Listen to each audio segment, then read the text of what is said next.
Tout n'est qu'une question de croyance. Athée, croyant et même la science. Salut à tous. Vous êtes-vous déjà demandé si tout ce qu'on pense savoir n'était au fond qu'une croyance?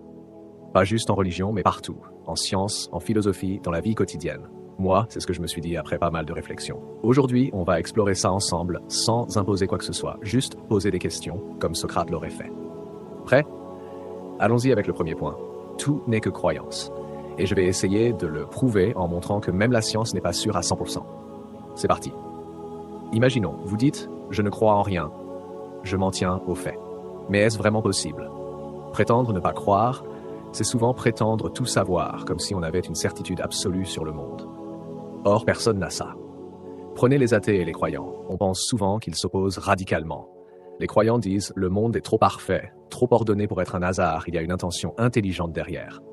Les athées rétorquent « c'est absurde, qui a créé Dieu ?» Mais attendez, et si on recentrait la question? Au fond, on existe déjà, c'est un fait brut. La vraie interrogation, c'est l'action qui a mené à cette existence est-elle intelligente ou impersonnelle? Un dessein conscient ou un processus hasardeux comme le Big Bang et l'évolution? Les deux camps font un saut de foi. Les croyants croient en un sens transcendant, les athées en un univers autosuffisant sans but. Personne n'a de preuve définitive, c'est une croyance choisie, basée sur des présupposés.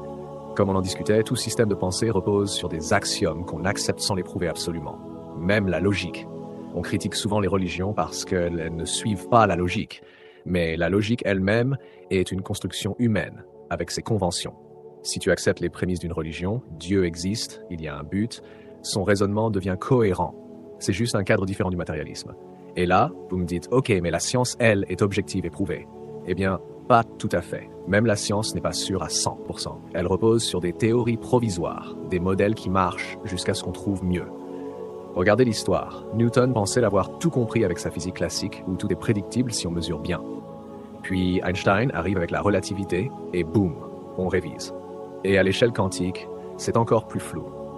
Prenez le principe d'incertitude de Heisenberg. En mécanique quantique, on ne peut pas connaître simultanément la position exacte et la vitesse exacte d'une particule. Plus tu précises l'une, plus l'autre devient incertaine. Ce n'est pas une limite de nos instruments, c'est inhérent à la réalité. La quantique nous dit que le monde microscopique est probabiliste, pas déterministe. On prédit des chances, pas des certitudes absolues. Donc, même les scientifiques croient en leur modèle, basé sur des preuves actuelles, mais prêts à évoluer. Si la science admet cette incertitude, comment prétendre que nos visions du monde sont plus solides? Au final, on est tous des croyants, on choisit nos présupposés pour naviguer dans l'inconnu. Voilà pourquoi je pense que tout n'est que croyance. Pas pour nier la science ou la religion, mais pour être humble face à l'incertitude.